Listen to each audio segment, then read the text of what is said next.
Good morning once again, my friends. It is time to get going for the day, isn't it?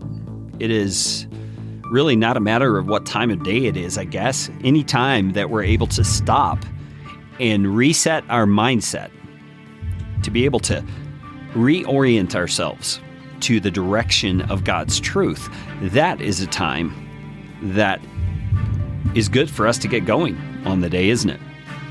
Well, today we've been looking in Romans chapter 8, and we spent a lot of time on verse 1 about the condemnation that we tend to feel and how Christ has removed that now and forever. We're going to move on into verses 2 and 3, maybe even verse 4, where we're told that the Spirit of God has done something amazing for us. He has set us free from what Paul calls the law of sin and death. The law of sin and death. I mean, you think about laws, natural laws like the law of gravity, and they're pretty constant, aren't they? And they apply to everyone.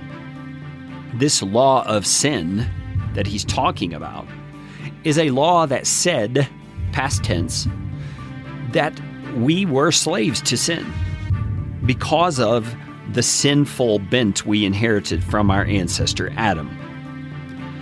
But Jesus Christ has come.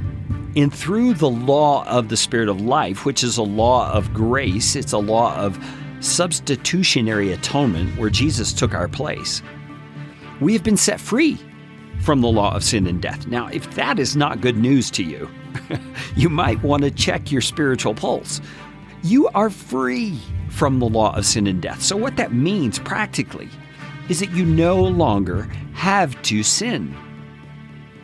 Now, I understand there are some very powerful and compelling habitual types of sin out there, whether it's alcoholism or anger issues or sexual temptations of various sorts.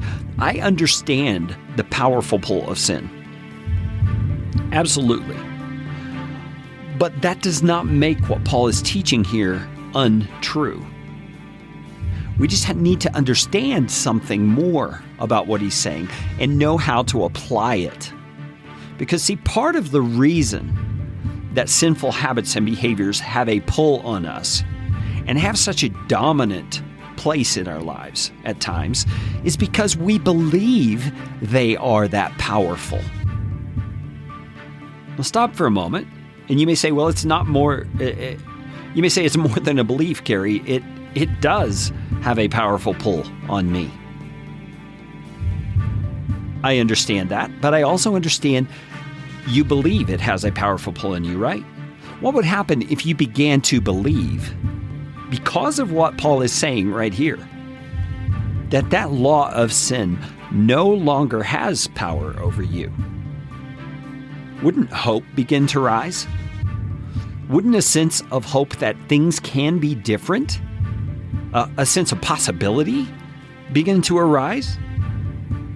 I think it would, because I've experienced it in my own life, and I've seen it in the faces and in the eyes and in the transformations that have happened through people I've worked with over the years.